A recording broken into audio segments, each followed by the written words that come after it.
Hi everyone, नमस्कार। इस video को देख रहे सभी स्टूडेंट का मैं बीइंग ऑफिशियल यूट्यूब चैनल पर स्वागत करता हूं। इस वीडियो में हम लोग करने वाले 21 अक्टूबर 2020 की शिफ्ट 3 और 26 अक्टूबर 2020 की शिफ्ट 1 में जो मैथ्स के 25 क्वेश्चन आप लोगों से पूछे गए CHSL 2019 के एग्जाम में, वो सभी क्वेश्चन हम लोग सॉल्व करने वाले हैं। डेली 50 प्रीवियस ईयर क्वेश्चन के प्रैक्टिस सेशन में आपके लिए लेकर आ रहा हूं, ताकि आपकी CGL 2021, CPO 2021 और CHSL 2021 की प्रिपरेशन बहुत अच्छे से हो जाए।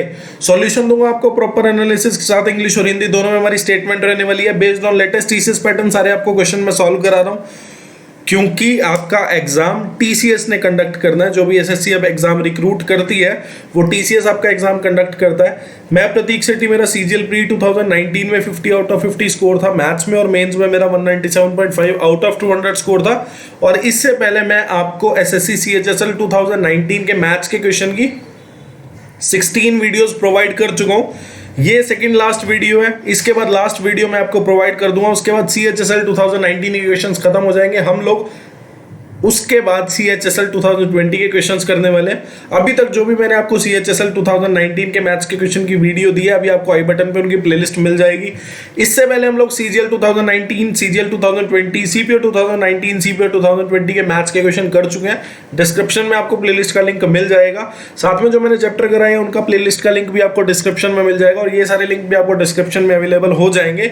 हर जगह ज्वाइन कर लो, फेसबुक पेज लाइक कर दो, यूट्यूब चैनल सब्सक्राइब कर देना, ताकि जो भी वीडियो मैं आपके लिए लेकर आऊं वो आपसे कभी मिस ना हो। जो पहली बार ये वीडियो देख रहा हो, मतलब जो पहली बार हमारे चैनल पे वीडियो देख रहा हो कोई, ठीक है। तो क्वेश्चन में बोला the average weight of ABC, the average weight of ABC is 55 kilo. उसके बाद बोला the weight of C is 10 kg more than that of A and 5 kg more than that of B। The average weight of ABCD बताएं अगर D का wait C के wait से 19 kg ज्यादा है। आपने देखा क्या, आपने देखा ABC का अगर एवरेज वेट 55 किलो है तो टोटल वेट कितना हो जाएगा। आपने देखा ABC का अगर एवरेज वेट 55 किलो है तो 3 बंदे हैं, तो आपने देखा 3 से अगर मैं मल्टीप्लाई कर दूंगा तो आप बोलोगे क्या कि सर ABC का ना टोटल जो वेट है वो कितना हो जाएगा, 165 kg। फिर आपको दिया है क्या कि C का जो वजन है A से 10 किलो ज्यादा है, B से 5 किलो ज्यादा है। तो आप बोल सकते हो क्या कि A का वजन जो है C से 10 किलो कम है।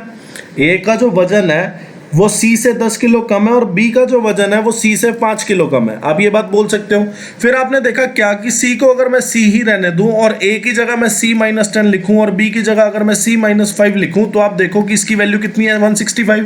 तो आपने देखा 3C-15 इक्वल टू 165। 3C की वैल्यू कितनी होगी, 165 प्लस 15, जिसको हम क्या बोलेंगे 180। तो आपने देखा C, यहां से आपके पास आ गया कि C का वेट कितना है। तो आपने देखा C का वेट जो है वो 60 kg आ गया आपके पास, ठीक है। अब आप D का वेट निकाल सकते हैं। आपने देखा D का वेट कितना हो जाएगा, C से D का वेट जो है वो 19 kg ज्यादा है, मतलब D का वेट जो है वो 79 kg है।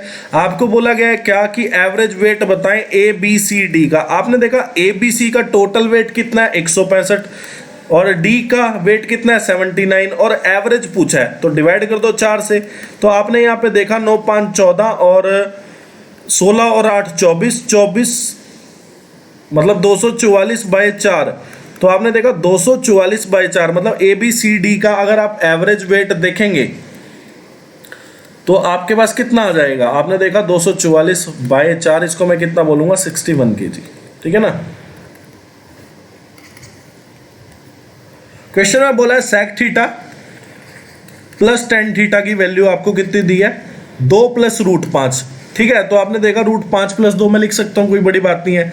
फिर आपने देखा क्या sec theta minus tan theta की वैल्यू क्या होगी। आपको पता है sec theta minus tan theta की वैल्यू क्या होगी, √5 + 2। मैंने क्या किया, रैशनलाइज कर लिया। अगर मैं रैशनलाइज करूंगा, ये चीज मैंने कल भी बताई थी, आपने देखा √5 का स्क्वायर करोगे 5, और फिर 2 का स्क्वायर करोगे तो 4 हो जाएगा। 5 - 4 कितना, 1। जब भी इनके स्क्वायर का डिफरेंस 1 हो जाए तो आप इसका कॉन्जुगेट, मतलब अगर साइन नीचे प्लस का है तो ऊपर आप साइन माइनस सॉरी ऊपर आप साइन माइनस का लिख सकते हो, या फिर सॉल्व कर लो, ठीक है। तो आपने देखा √5 - 2 आ जाएगा, नीचे कितना 5 - 4, जिसकी वैल्यू कितनी हो जाएगी आपकी 1 के इक्वल। तो √5 - 2। तो आपने देखा कि sec theta plus tan theta अगर √5 + 2 है तो sec theta minus tan theta कितना हो जाएगा, √5 - 2। और इसको निकालने का कल की वीडियो में मैं आपको बता भी चुका हूँ, जो लास्ट टू लास्ट वीडियो थी हमारी, तो मैं उसमें आपको बता भी चुका हूँ कि आप लोगों को जब दिखता है कि 1/√5 + 2 लिखा है तो आप √5 का स्क्वायर करो, 2 का स्क्वायर करो, दोनों के स्क्वायर का डिफरेंस जब आपने 1 देख लिया तो आप सीधा सीधा, अगर यहाँ पे प्लस साइन है, मतलब यहाँ पे अगर प्लस साइन है तो आप सीधा सीधा माइनस का साइन डाल सकते हो, वही वैल्यू आ जाएगी। ठीक है ना, मतलब √5 - 2 वैल्यू हो जाएगी। अगर देखो लिखना पड़ेगा पूरा, जो कि मैं चाहता था लिखना। ठीक है, तो मैं ये बोल रहा हूँ कि आपको क्या चेक करना है, आपको चेक करना है √5 का स्क्वायर, 2 का स्क्वायर। तो आपने देखा दोनों के स्क्वायर का डिफरेंस अगर 1 है तो आप डायरेक्टली वैल्यू लिख सकते हो sec theta minus tan theta की √5 - 2। अगर यहाँ पे प्लस का साइन है, अगर यहाँ माइनस का साइन होता तो आप प्लस का साइन लगा देते। ठीक है ना, तो आपने यहाँ पर देखा क्या कि ये इक्वेशन 1 मान लो, ये इक्वेशन 2, आपने पहली और दूसरी इक्वेशन को जोड़ा तो आपने देखा tan थीटा तो गया, तो sec थीटा 2 बार आ गया, 2 sec थीटा। ठीक है जी, तो ये कितना हो गया √5, 2 √5। तो sec थीटा की वैल्यू कितनी आ गई, sec थीटा की वैल्यू जो है वो आपकी √5 आ गई। ठीक है ना, तो मैं इसको लिख सकता हूँ √5/1। तो आपने देखा sec थीटा की वैल्यू कितनी होगी, √5/1। तो आपने देखा ये जो हाइपोटेन्यूज हो जाएगा ये बेस हो जाएगा।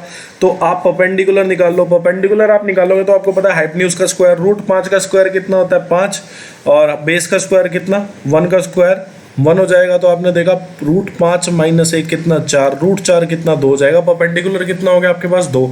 साइन थीटा आपसे पूछा, साइन थीटा क्या होता है, perpendicular by hypotenuse, perpendicular 2, hypotenuse कितना √5, तो 2/√5 जो है आपका आंसर आ जाएगा। और आपको दिया है तो आपने देखा डी ऑप्शन से मैं 2/√5 बना सकता हूँ, तो डी ऑप्शन जो है बिल्कुल करेक्ट हो जाएगा।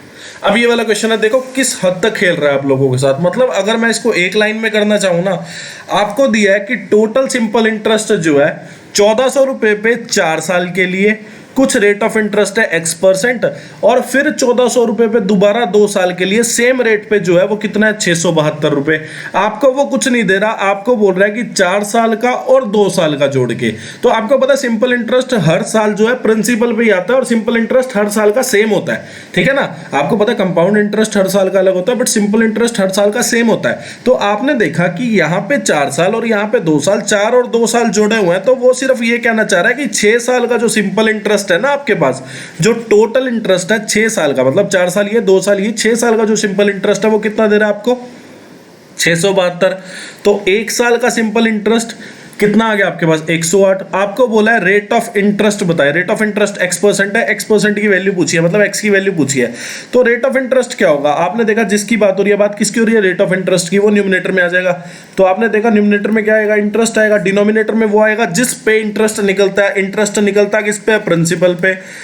तो इंटरेस्ट बाय प्रिंसिपल इनटू 100 आपने कर दिया, तो आपने देखा 2 0 से 2 0 गई, और यहाँ पे आपका जो है 1 मिनट 112 आएगा ना, 6 की वैल्यू तो 112 आएगा। ठीक है, और यहाँ पे फिर 112 से डिवाइड,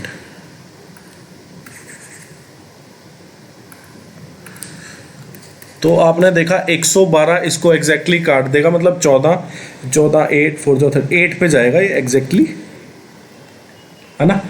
तो 8% जो है आपका आंसर आ जाएगा। इतना आसान क्वेश्चन है, मतलब आपको वो नहीं लिखने की जरूरत कि PR × T/100, ये 4 साल का फिर 2 साल का, ऐसे ऐसे करके मत करना, आपका ये सीधा आंसर आ जाएगा इससे ना। ठीक है, बस लैंग्वेज पढ़नी है आप लोगों ने। क्वेश्चन में बोला है, देखो क्या बोला क्वेश्चन में बोला है कि लेंथ और पैरामीटर का आपको रेशो दे दिया, आपको बोला लेंथ और ब्रेड्थ का रेशो बताएं। देखो आपको एक चीज यहाँ पे पता चल गई, क्या मैंने आपको लास्ट टू लास्ट वीडियो में भी ये चीज बताई थी, क्या कि पैरामीटर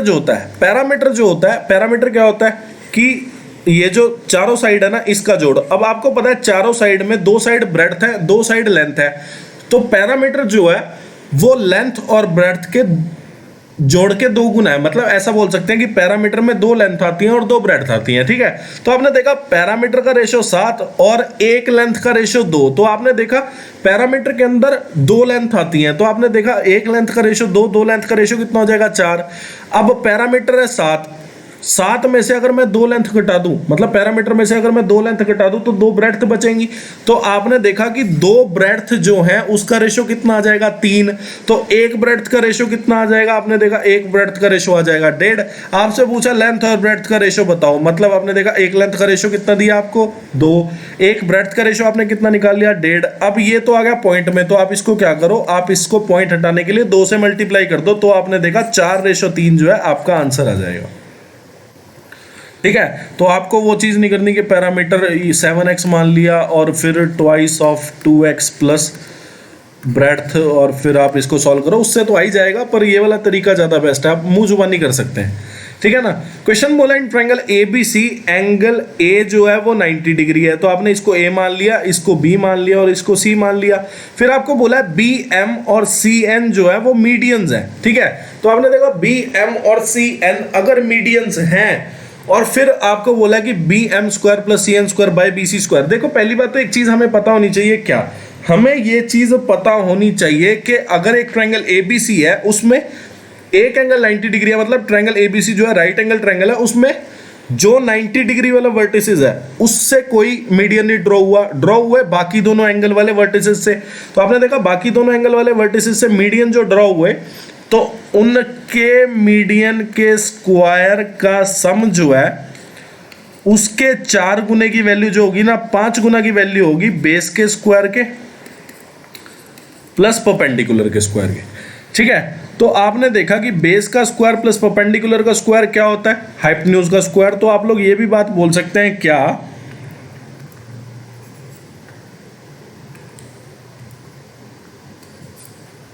फोर BM का स्क्वायर प्लस CN का स्क्वायर जो है वो 5BC स्क्वायर के इक्वल होगा। ये रिलेशन होता है और ये रिलेशन आपको ना याद करना है। देखो सॉल्व करके दिखाने को कोई बड़ी बात नहीं है। क्या होगा, BM जो है वो मीडियन है, तो आपको पता है M अगर मीडियन का पॉइंट है तो AC को 2 इक्वल में बांट देगा पार्ट में, AM equal to MC, AN equal to NB। तो आप इसको सॉल्व करके निकाल सकते हैं, निकालने का इतना अभी है नहीं, तो आपको रिलेशन डायरेक्ट याद रखना है कि रिलेशन ये आता है आप लोगों का। ठीक है, आपसे पूछा है कि BM² plus CN² plus BC का बाय BC का स्क्वायर जो होगा वो 5/4 के इक्वल हो जाएगा, तो रेशो जो होगा वो कितना हो जाएगा 5/4। ठीक है, तो ध्यान रखना कि आपको ये रिलेशन याद ही करना पड़ेगा एट लास्ट। ठीक है, अब ये वाला क्वेश्चन है, देखो एक तरीका तो ये है कि आप इसको देखोगे कि आपने A नीचे से कॉमन ले लिया, तो आप देखोगे कि ये ऐसा कुछ लिखा है, मतलब A जो है आपने एलसीएम ले लिया डिनोमिनेटर में, तो आपने देखा ऊपर क्या लिखा है A+1 का स्क्वायर, और A अगर इधर मल्टीप्लाई में जाएगा तो 0 ही हो जाएगा, मतलब A+1 की वैल्यू 0, A की वैल्यू -1। एक तरीका तो ये है। और आपको एक चीज और पता है क्या, कि अगर A+1/A को मैं -2 लिख दूं इस इक्वेशन से, और A+1/A अगर -2 होता है तो A की वैल्यू -1 होती है, ये आपने याद भी कर रखा होगा। ठीक है, तो -1 पुट कर दो। आपने देखा -1 की पावर 15 -1/-1 की पावर 100 हो गया, तो आपने देखा -1 की पावर 15 कितना हो गया -1, और यहाँ पे -1 की पावर 100 कितना 1, तो -1 कितना हो जाएगा आपके पास -2। अब ये वाला क्वेश्चन है, ठीक है, कैलकुलेशन है, आप लोग खुद से कर लेना। अब ये वाला क्वेश्चन है, देखो क्वेश्चन में क्या बोला है आपको कि 2 की पावर 18 -1। क्या मैं इसको ये बोल सकता हूँ कि ये लिखा है 2 की पावर 9 का स्क्वायर -1 का स्क्वायर, मतलब मैंने क्या करा, इसको A² - B² की फॉर्म में बना लिया। तो आपने देखा अगर मैंने इसको A² - B² की फॉर्म में बनाया तो आप बोलोगे कि ये लिखा है 2 की पावर 9 -1 और 2 की पावर 9 + 1। ठीक है ना। फिर आपने देखा कि यार अब मुझे पॉसिबल नहीं लग रहा कि मैं अब इसको A² - B² की उसमें बनाऊं, तो अब मैं क्या करता हूं, इसको A³ - B³ की उसमें बना लेता हूं। तो आपने देखा कि इससे मैं लिख सकता हूं ये चीज, और ये तो एज इट इज आ जाएगा, क्योंकि A³ + B³ का हम फैक्टर पता नहीं हम A³ + B³, तो यहाँ पे 8 और 9, तो इससे भी हम लोग देख सकते हैं क्या, 1 मिनट,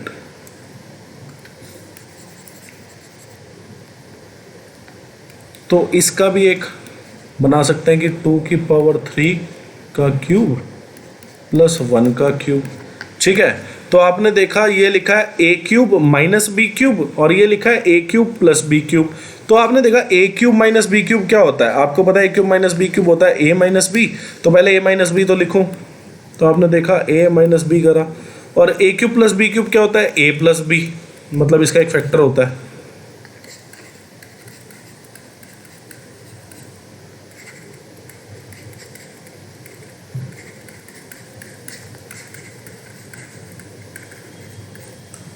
ठीक है, तो आपने देखा 2 की पावर 3 8 माइनस 1, और आपने देखा इसको सॉल्व करके 8 प्लस 1 9। तो आपने देखा 7 इंटू 9 तो फैक्टर बनेंगे। अब बोला है कि ये किस पे डिविजिबल है, तो आप देख सकते हो 7 पे तो एग्जैक्टली जाएगा, 9 ऑप्शन में नहीं है तो 9 भी आंसर हो जाता नहीं तो।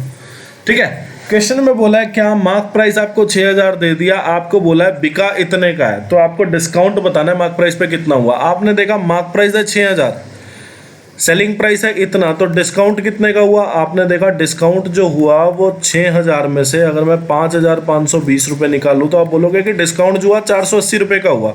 और अगर मेरे को डिस्काउंट परसेंटेज निकालना है तो मेरे को डिस्काउंट बाय मार्क प्राइस, क्योंकि इसी पे डिस्काउंट निकलता है किस पे मार्क प्राइस पे, तो डिनोमिनेटर में मार्क प्राइस आ जाएगा 8%। ठीक है, दूसरा क्वेश्चन ऐसा है जिसका 8% आंसर है। ठीक है ना, तो आपको बोला है ए प्लस बी किसी काम को करे तो 12 दिन में कर देंगे, और उसी काम को अगर बी प्लस सी साथ में मिलके करे तो 15 दिन में कर देंगे, और ए प्लस सी अगर साथ में मिलके काम करे तो 20 दिन में कर देंगे। तो आपने देखा आपको टोटल टाइम दिया है, टोटल टाइम दिया है तो आप टोटल वर्क निकाल सकते हैं कैसे, 12 15 20 का एलसीएम लेके। तो आपने देखा 12 15 20 का जो एलसीएम आया वो कितना आ गया 60। तो आपने देखा 12 15 20 का अगर एलसीएम 60 आ गया तो आपका टोटल वर्क कितना आ गया 60 आ गया। तो यहाँ से आप लोग वन डे वर्क निकाल सकते हैं। आपने वन डे वर्क कैसे निकाला, total work by total time 60 by 12 किया 5 आ गया, 60 बाय 15 किया 4 आ गया, 60 बाय 20 किया 3 आ गया। तो आपने देखा ए और बी अगर साथ में मिलकर काम करे तो एक दिन में 5 काम कर देंगे, बी और सी अगर साथ में मिलकर काम करे एक दिन में 4 काम कर देंगे, और ए और सी अगर साथ में मिलकर काम करे एक दिन में कितना काम कर देंगे 3 काम कर देंगे। आपने देखा कि अगर मैं इस पोर्शन को जोड़ दूं तो आपने देखा ए प्लस बी प्लस सी और सी प्लस ए। फिर आपने देखा ए और बी का साथ में एक दिन का काम कितना है, मतलब मैं क्या करना चाह रहा हूं, मैं निकालना चाह रहा हूं कि ए बी सी अगर साथ में मिलके काम करे तो एक दिन का काम उनका कितना होगा। तो आपने देखा ए और बी का एक दिन का काम कितना 5, बी और सी का 4, सी और ए का कितना 3। तो आपने देखा 5 और 4 9 और 3 12। तो आपने देखा लेफ्ट हैंड साइड में लिखा है twice of A plus B plus C, और इधर लिखा है 12। तो आपने देखा ए बी सी का साथ में मिलके अगर काम करेंगे तो एक दिन में कितना काम कर देंगे 6। काम कितना करना है 60, एक दिन में काम करते हैं 6, तो कितने दिन लग जाएंगे उनको काम करने में 10 दिन लग जाएंगे, और 10 दिन में काम हो जाएगा। और ये हमने कैसे निकाला, हमने टोटल टाइम निकाला कि ए और बी साथ में मिलके कितने दिन में काम कर देंगे। तो टोटल टाइम कैसे निकलता है, total work by one day work of home, the work मतलब जो काम कर रहा है उसका वन डे वर्क। क्वेश्चन में बोला एबीसी साथ में मिलकर काम करेंगे, तो एबीसी का अगर टोटल टाइम निकाल रहे हैं तो हमें एबीसी का वन डे वर्क पता होना चाहिए कि एबीसी वन डे वर्क मतलब एबीसी एक दिन में कितना काम करेगा अगर तीनों साथ में मिलकर काम करते हैं। तो अल्फा की वैल्यू 2 बीटा, तो आप इसमें पुट करो। आपने देखा 2 beta plus beta equal to 90 degree, तो 3 बीटा जो है 90 डिग्री हो गया। तो आपने देखा बीटा जो है वो कितने डिग्री हो जाएगा 30 डिग्री। आपको बोला है कॉस स्क्वायर अल्फा, तो अल्फा कितना है ट्वाइस ऑफ बीटा, तो बीटा अगर 30 तो अल्फा कितना हो जाएगा ट्वाइस ऑफ 30 कितना 60 डिग्री। ठीक है, प्लस साइन स्क्वायर 30 डिग्री। ठीक है ना, तो आपने देखा कि कॉस स्क्वायर 60, अब कॉस 60 होता है 1/2 का स्क्वायर, साइन 30 होता है 1/2 का स्क्वायर। तो आपने देखा 1/4 प्लस 1/4 इक्वल टू कितना हो जाएगा, आपने देखा 1/4 और 1/4 को अगर मैं जोड़ूं तो 2/4 होगा जो कि 1/2 होता है। ठीक है, अब ये क्वेश्चन तो मैं पता नहीं कितने अरबों खरबों बार करा चुका हूँ आप लोगों को। कॉर्ड है 10 सेंटीमीटर की, ये क्वेश्चन तो मतलब ऐसे एसएससी पूछ रहा है 18-19-20 मतलब 2018-19-20 में इतना पूछा है क्वेश्चन, इतना घसीड़ा है इस क्वेश्चन को, मतलब हद कर दी इन्होंने एसएससी वालों ने ना। ये क्वेश्चन तो मतलब जैसे इनका माई बाप हो गया। ठीक है ना, तो बहुत बेकार है यार, बार बार सेम क्वेश्चन बोला है कॉर्ड है 10 सेंटीमीटर की, तो आपको पता है कि अगर मैं सेंटर से कॉर्ड पे परपेंडिकुलर डालूं तो कॉर्ड 2 इक्वल हिस्सों में डिवाइड हो जाएगी। तो आपने देखा पूरी कॉर्ड अगर 10 सेंटीमीटर की तो ये भी 5 और ये भी 5। आपको बोला है परपेंडिकुलर डिस्टेंस बताए कॉर्ड से सेंटर का, तो आपने देखा सेंटर से मैंने कॉर्ड पे परपेंडिकुलर डाला तो ये वाला डिस्टेंस पूछा है। और आपको बोला डायामीटर 26 है, डायामीटर अगर 26 है तो रेडियस कितनी हो जाएगी, आपको पता है डायामीटर अगर 26 है रेडियस उसकी आधी मतलब 13 हो जाएगी। 5 12 13 का ट्रिपलेट होता है। तो परपेंडिकुलर डिस्टेंस 12 आ गया। क्वेश्चन बोला ट्रायंगल ए बी सी है और ए बी इक्वल टू ए सी है। तो आपने देखा आइसोसेलेस ट्रायंगल है, ए बी अगर ए सी के इक्वल है तो आइसोसेलेस मतलब ये दोनों एंगल भी आपस में इक्वल होंगे। किसी ट्रायंगल में अगर दो साइड इक्वल है तो उनके सामने वाले एंगल भी इक्वल होते हैं। ए बी के सामने एंगल है सी, ए सी के सामने एंगल है बी, दोनों एंगल आपस में इक्वल हो जाएंगे। तो आपने देखा अगर मैं इसको थीटा मानूं तो ये भी थीटा हो जाएगा। फिर आपको बोला है एंगल ए जो है वो ट्वाइस है sum of other to angle, मतलब इन दोनों एंगल का जोड़ करूं और इसके दो गुने के इक्वल है एंगल ए। तो एंगल ए जो है वो कितना थीटा हो गया, 2 थीटा इंटू 2 कितना हो गया 4 थीटा। तो अब आपको पूछा है एंगल ए की हाफ की वैल्यू बताओ। तो आपने देखा sum of all angle of triangle कितना होता है 180, मतलब angle A plus angle B plus angle C का जो जोड़ होगा एक ट्रायंगल के अंदर 180 डिग्री। तो आपने देखा 4 थीटा प्लस थीटा 6 थीटा हो गया 180 डिग्री के इक्वल। तो थीटा कितना हो गया 180/6, जिसको मैं कितना बोलूँगा 30 डिग्री। आपको बोला है कि एंगल ए का आधा बताओ, तो हाफ ऑफ एंगल ए कितना हो जाएगा 2 थीटा। 2 थीटा की वैल्यू कितनी, थीटा आपने 30 निकाला तो 2 थीटा कितना हो जाएगा 60 डिग्री। अब ये वाला क्वेश्चन है, देखो आप लोग एक चीज़ समझें क्या कि अगर आपको कभी भी बोले कि x प्लस 1/x की वैल्यू अगर √3 है तो आप लोग यहाँ से क्या समझेंगे, आप यहाँ से दो बातें समझेंगे। क्या कि x की पावर 6 की वैल्यू -1 के इक्वल है, पहली चीज़। दूसरी चीज़ आप ये चीज़ समझेंगे क्या कि sum of 2 terms of x is equal to 0 if difference between their powers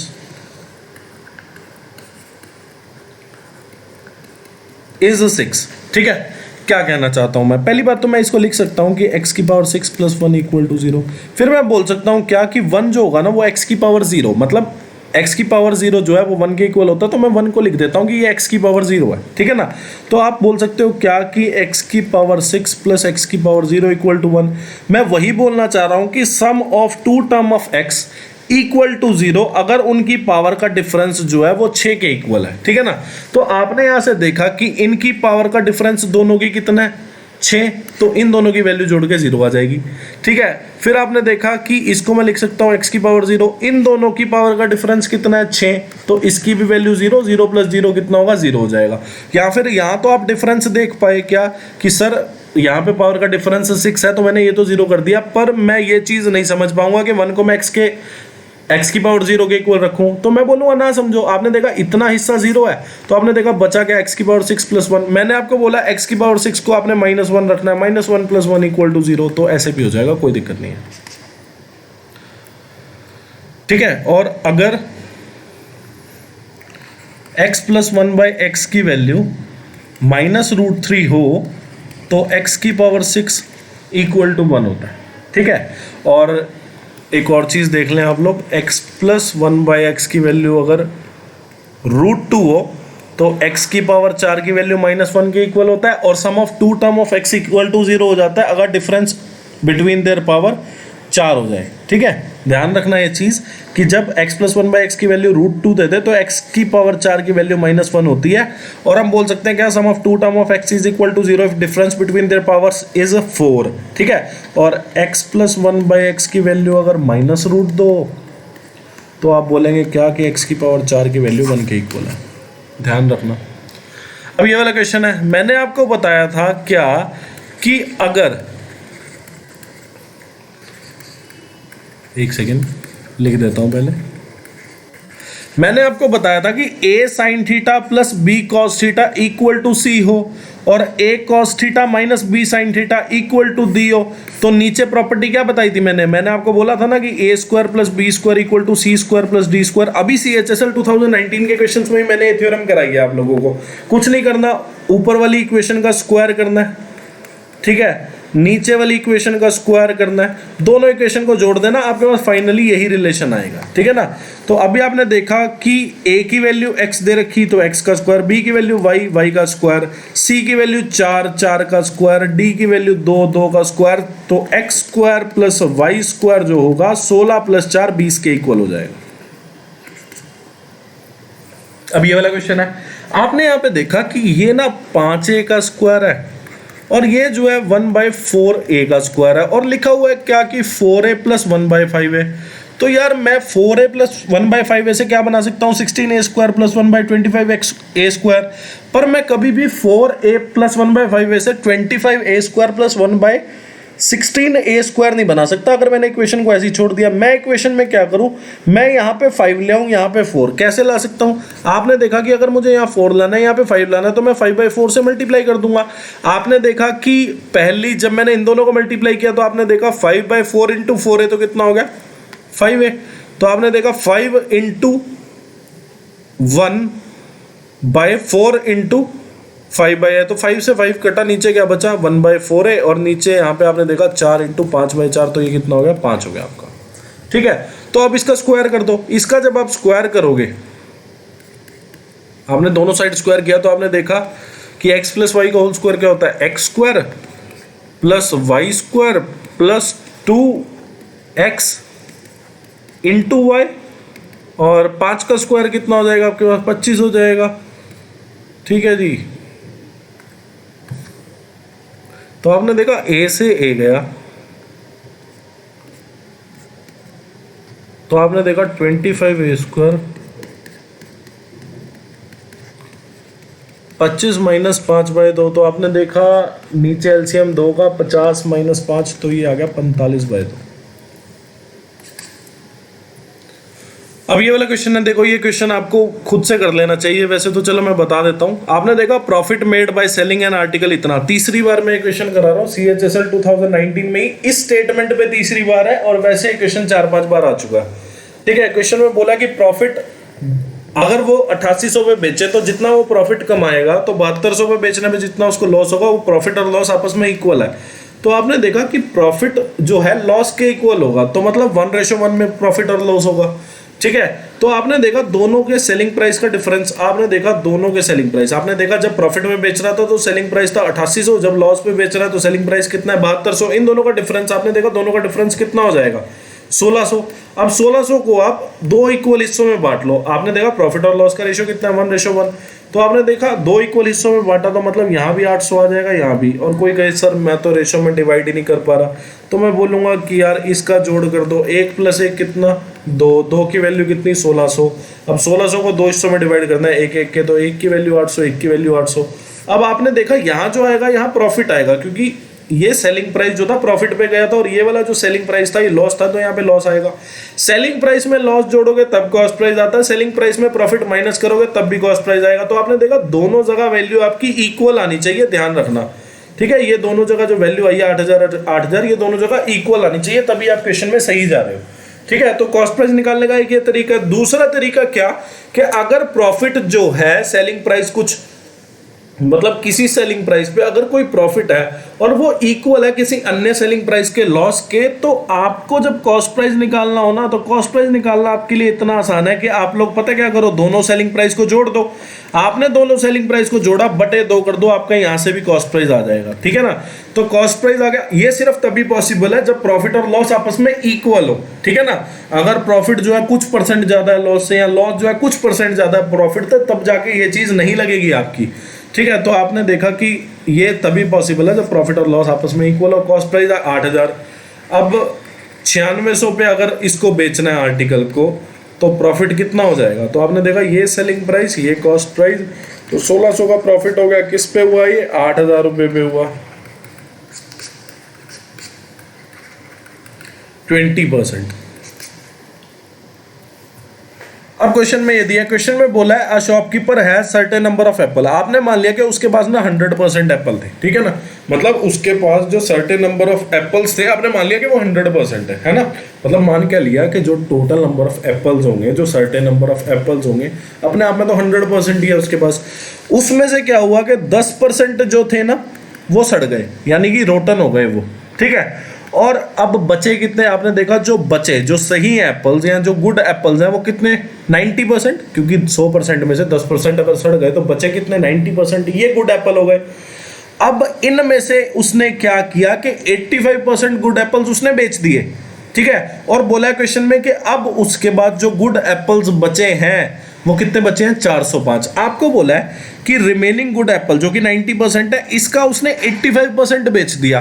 तो आपने देखा कि 90% का अगर उसने 85% बेच दिया तो उसके पास रह कितना गया, 15% रह गया।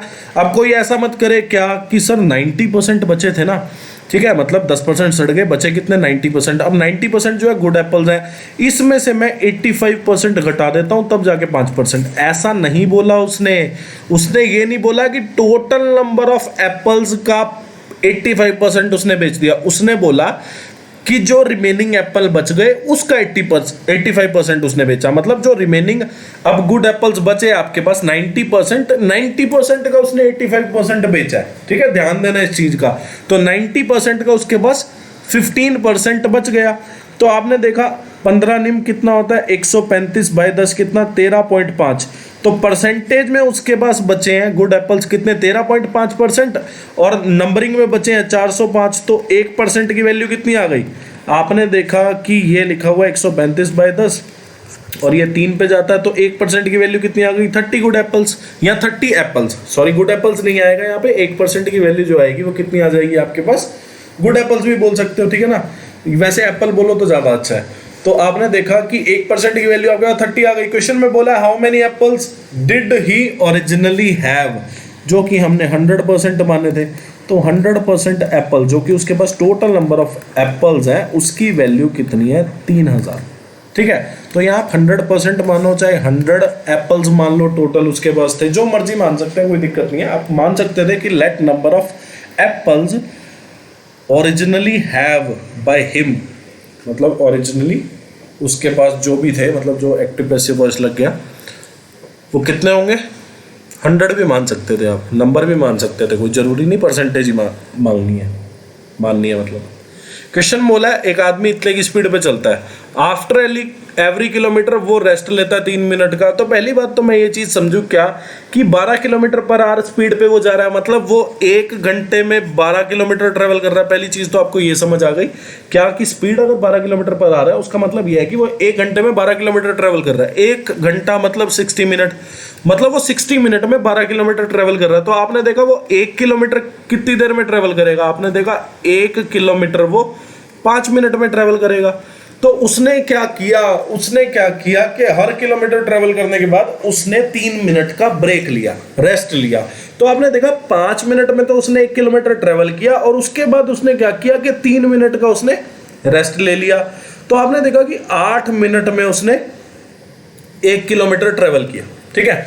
8 मिनट मान लो कि 8 मिनट में उसने 1 किलोमीटर ट्रेवल किया। अब बजाय इसके कि आप जोड़ते चले जाओ, आप ये देखो क्या कि 6 से 1 कम कितना होगा, 5 किलोमीटर। मतलब उसने, आपने देखा कि उसने 5 किलोमीटर कितनी देर में ट्रेवल कर लिया, आपने देखा 8 5 जो कितना होता है, 8 5 जो होता है 40। तो आपने देखा कि यार उसने ना 40 मिनट में 5 किलोमीटर, सॉरी 40 मिनट में उसने 5 किलोमीटर ट्रेवल कर लिया। करना कितना था उसने, 6 किलोमीटर।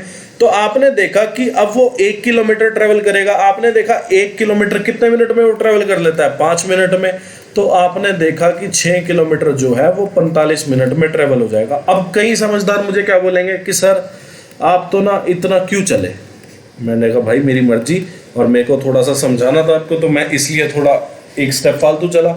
आप बोलोगे कि नहीं सर, आपने देखा 1 किलोमीटर उसने 8 मिनट में ट्रेवल किया, तो सीधा सीधा बोलो ना सर कि 6 किलोमीटर वो 48 मिनट में ट्रेवल कर देगा। मैं बोलूंगा कि नहीं यार, यही तो नहीं बोलना था, यही ऑप्शन में अवेलेबल है पर यही नहीं बोलना था। क्यों नहीं बोलना था, क्योंकि 48 मिनट में वो भी आ गया जो उसने 6 किलोमीटर चलने के बाद जो रेस्ट लिया 3 मिनट का।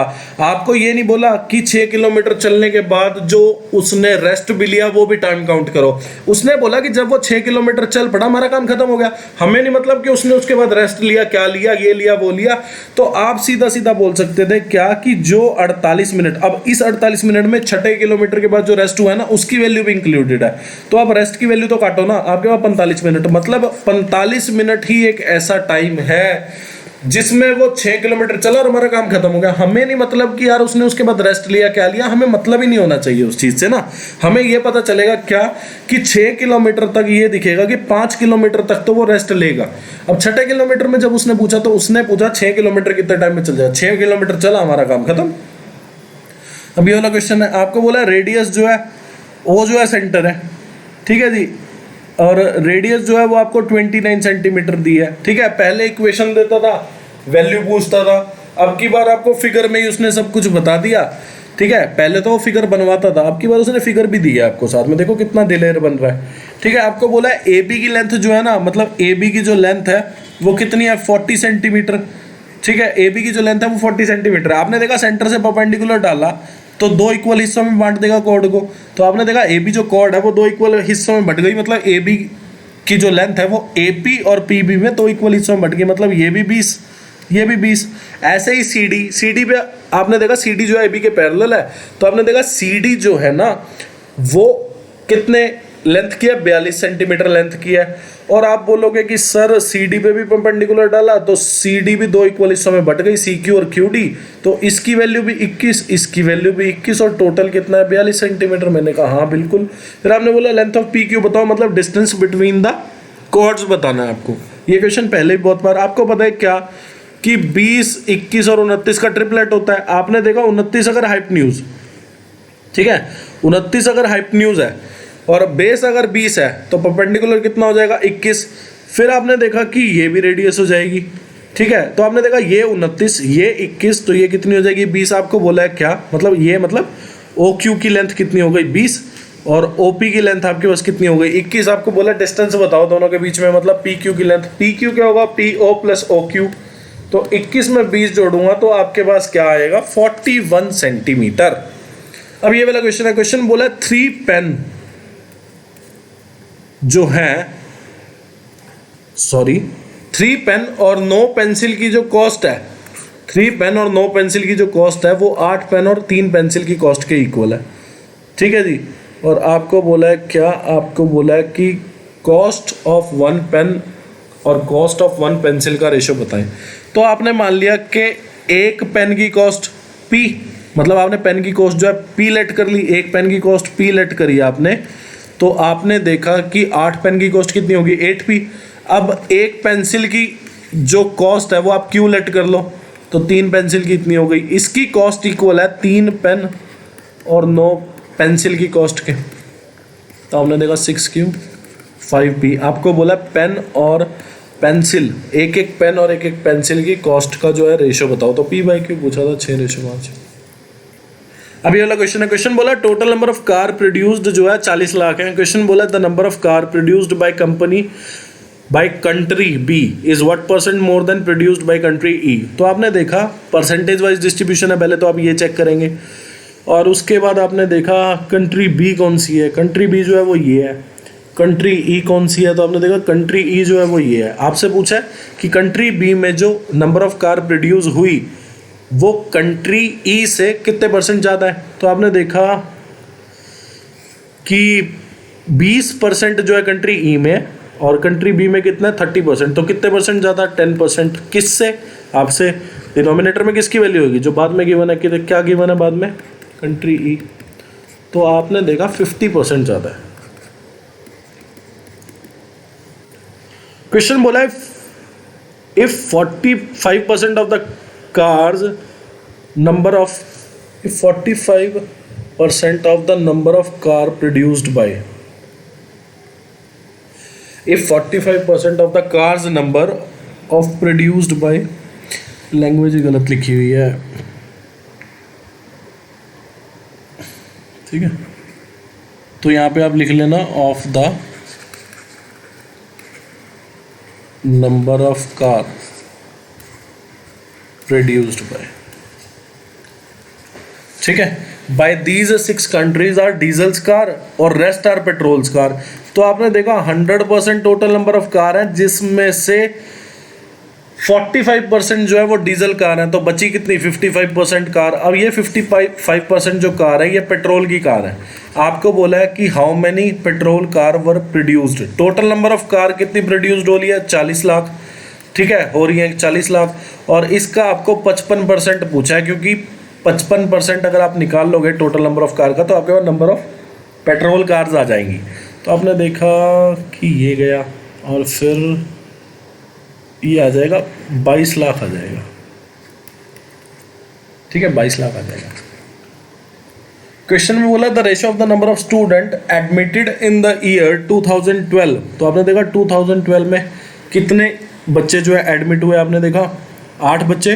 To the average number of student passed out ये इन द ईयर 2013 और 14। तो आपने देखा 2013 में कितना 10 पास आउट हुए और 14 में कितने पास आउट हुए 10। तो आपने देखा इनका एवरेज का रेशो पूछा है किससे, 2012 में जो एडमिट हुए।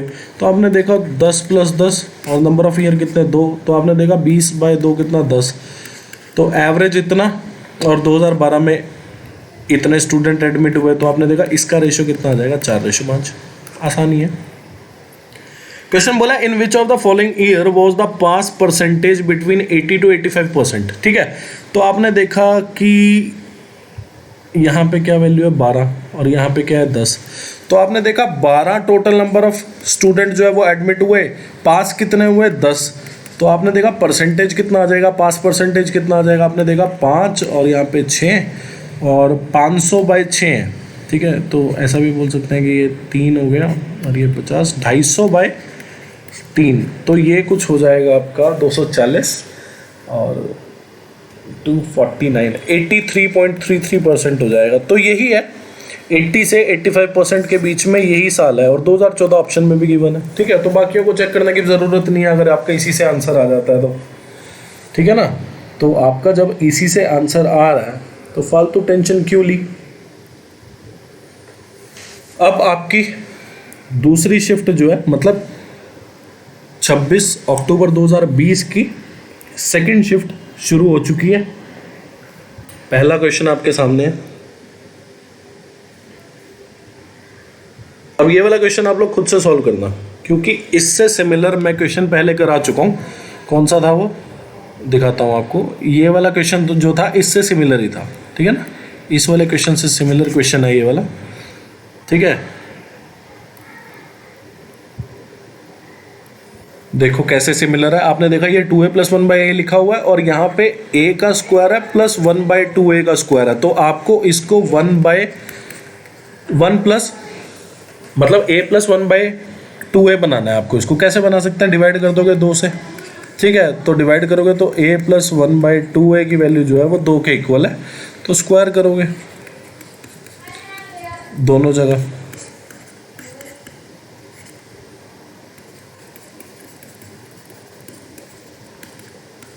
चार।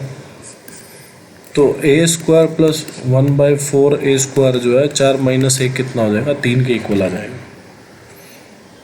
ठीक है, तो ये क्वेश्चन वैसे आपने करना था पर मैंने कर दिया आप लोगों के लिए, कोई बात नहीं की बात है। अब ये वाला क्वेश्चन हम लोग लास्ट वीडियो में जो है सॉल्व कर चुके हैं, पर फिर भी नया क्वेश्चन है इसलिए मैं आपको बताऊंगा। ठीक है, क्वेश्चन में बोला है कि प्राइस जो है वो रिड्यूस हो गया 20%। उसकी वजह से क्या हुआ, 4 किलो शुगर जो है बंदा ज़्यादा खरीद सकता है। तो आपने देखा कितना रिड्यूस हुआ 20%। उससे क्या हुआ, 4 किलो जो है ज़्यादा खरीद पा रहे हैं। तो आपने देखा 20% की वैल्यू अगर 4 किलो है तो 100% की वैल्यू कितनी आ जाएगी आपकी। आपने देखा 20% की वैल्यू 4 किलो, तो 5 से मल्टीप्लाई करूँगा तो 100%, तो 100% की वैल्यू कितनी आ जाएगी 20 किलो। आपसे पूछा ओरिजिनल प्राइस बताएं। ठीक है, और 160 रुपये पे वो 4 किलो फालतू खरीद रहा था। तो ओरिजिनल प्राइस निकालने के लिए आप देखो कि 160 रुपये पे खरीद रहा था तो 160 लिख दो, और ओरिजिनल प्राइस निकालने के लिए आपको क्या करना है, 20 किलो और 4 किलो का जो डिफरेंस आएगा वो कितना होगा, 16 किलो। मतलब 20, मतलब इन दोनों को घटाना है आपने। जो यहाँ पे लिखा है 20 किलो और फिर ऊपर लिखा है 4 किलो, इन दोनों को घटाना है। तो आपने देखा कितना है, 16 किलो। आपने काटा तो आपके पास आ जाएगा ₹10, मतलब 10 रुपये किलो थी चीनी ओरिजिनल प्राइस। और रिड्यूस प्राइस अगर आपको बताना है तो आप क्या करें, 160 से डिवाइड कर दें किसको, 100% के सामने जो वैल्यू है कितनी है 20 किलो। तो आपने देखा रिड्यूस प्राइस जो है वो कितना हो जाएगा, ₹8 पर किलो। तो आपसे पूछा है ओरिजिनल। अब ये वाला क्वेश्चन है, देखो मैं करा देता हूँ। चलो वो तो आपने देखा कि 36 दूनी 72, तो ये लिखा हुआ है 73/36 डिवाइड बाय 5/9।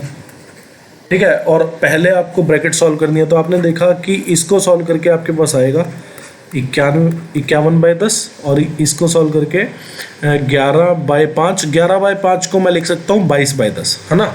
11/5 को मैं लिख सकता हूँ ना 22/10। तो आपने देखा कि ये कितना हो गया 73/10, ठीक है। तो पहले आपको 73/10 सॉल्व करना है, किसके साथ 5/9 के साथ, क्योंकि ऑफ गिवन है। डिवाइड से पहले ऑफ सॉल्व करते हैं। तो आपने देखा कि ये गया 2 पे, तो 73/36 को डिवाइड करना है 73/18 से, पहली चीज़।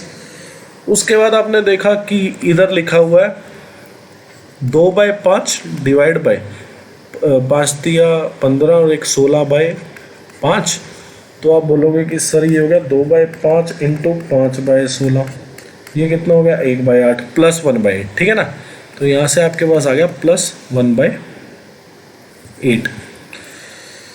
अब इन दोनों को सॉल्व करोगे तो आप देखोगे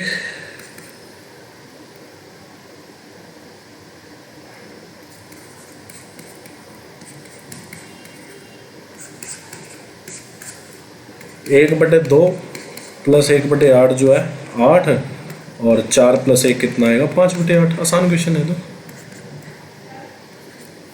ठीक है। तो आप लोगों को आना चाहिए था ये, और उम्मीद करता हूँ कि आपका ये क्वेश्चन सॉल्व भी हो जाए अपने आप ही, ठीक है। अब ये वाले को आप पेयरिंग बनाने के चक्कर में, मतलब ये वाले क्वेश्चन को आप लगे पेयर बनाने की, 5 को मैं 1 + 4 कर दूं और फिर मैं b² + 4a + 4 से क्या बनाऊं b + 2 का होल स्क्वायर, और a + 1 से मैं ये चीज़ें बनाऊं। मैं आपको सिंपल चीज़ बताता हूं, क्या सिर्फ इतने हिस्से को आप राइट हैंड साइड ले जाओ, मतलब a² + b² से अपोजिट साइड में होना चाहिए ये हिस्सा। मतलब अगर a² + b² left hand side है तो आपका जो a और b वाली टर्म है वो राइट हैंड साइड में होनी चाहिए। अगर a² + b² right hand side में है तो a और b वाली टर्म लेफ्ट हैंड साइड में होनी चाहिए। और आपको 2 निकालना है बाहर, मतलब 2b और 4a में से 2 बाहर निकालना है। तो आपने देखा अंदर क्या बचा -2a -b।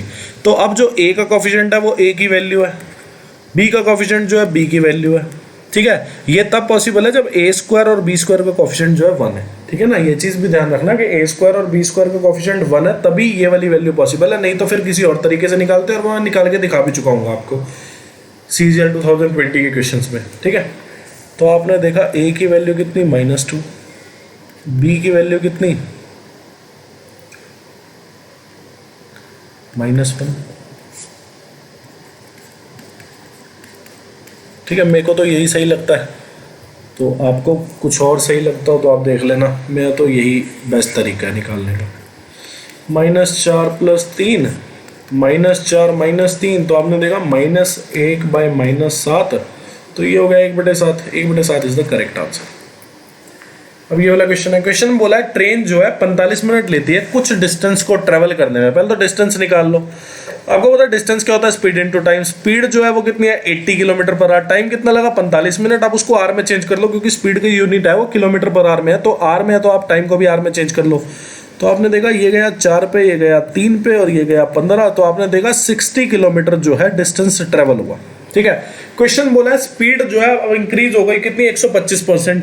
तो आपने देखा कि पहले जो स्पीड थी वो कितनी थी 80 km/h, 125% इंक्रीज करना है। 100% खुद की वैल्यू 125% अगर इंक्रीज करना है तो वैल्यू कितनी हो गई 100 + 125 जो कि 225% हो जाएगा। तो आपने देखा ये गया 4 पे और ये गया 5 पे और ये फिर गया 45 पे। तो 180 km/h की अब स्पीड से वो ट्रैवल करेगा।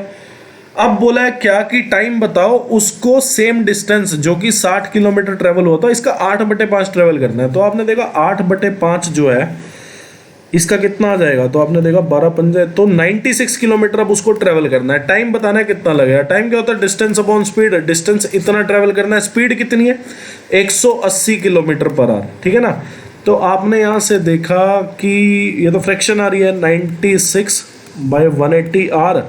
अगर मैं इसको मिनट में चेंज करूं और ऑप्शन में भी सारे मिनट में ही है यूनिट, तो आपने देखा कि ये गया 3 पे और ये गया 32 पे, तो 32 मिनट लगेंगे, ठीक है। 32 minute is the correct answer. अब ये वाला क्वेश्चन है, क्वेश्चन बोला दो नंबर जो है ए और बी वो 80% और 20% ज्यादा है तीसरे नंबर जो कि सी। आपने मान लिया कि तीसरे नंबर के रिस्पेक्ट में बात हो रही है, जिसके रिस्पेक्ट में बात हो रही है उसको 100 मान लोगे, तो बी जो नंबर है वो 20% ज्यादा है। 100% इसकी खुद की वैल्यू, 20% ज्यादा कितना हो गया 120%, किसका 100 का, 80% ज्यादा। तो आपने देखा 100% खुद की वैल्यू, 80% ज्यादा मतलब 180% किसका 100 का, तो 100 का 180% कितना होगा 180। इन दोनों का रेशो पूछा है 3:2।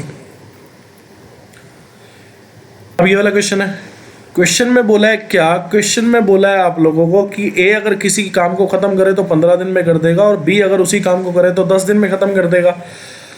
आपने देखा कि एलसीएम लेके मैं टोटल वर्क निकाल दूंगा, फिर मेरा वन डे वर्क आएगा कितना, ए का 2 आ जाएगा, बी का 3 आ जाएगा। क्वेश्चन में बोला है कि they begin the work together but B leaves after 2 days, मतलब दोनों ने साथ में काम करना शुरू किया। एक दिन में कितना काम करते हैं दोनों मिलके, 2 और 3 कितना 5। एक दिन में 5 काम कर लेंगे तो 2 दिन में कितना काम करेंगे 10। 30 में से 10 काम हो चुका है तो बचा कितना काम 20 दिन, मतलब 30 काम में से 10 काम हो चुका है तो कितना काम बचा 20। और काम हो कितने दिन चुका है अभी तक 2 दिन, ठीक है। अब बी चला गया, बचा हुआ काम किसको करना है, ए को करना है। तो ए एक दिन में करता है 2 काम, तो 20 काम को कितने दिन में कर देगा, आपने देखा 10 दिन में करेगा। 10 दिन में रिमेनिंग वर्क कंप्लीट हुआ और इससे पहले 2 दिन काम हो चुका है, तो आप बोलोगे कि सर 12 दिन लगेंगे काम होने में, ठीक है। एक तरीका तो ये है। अब दूसरा तरीका मैं आपको समझाता हूं, देखो क्वेश्चन निकालना बड़ा आसान हो जाएगा आप लोगों के लिए।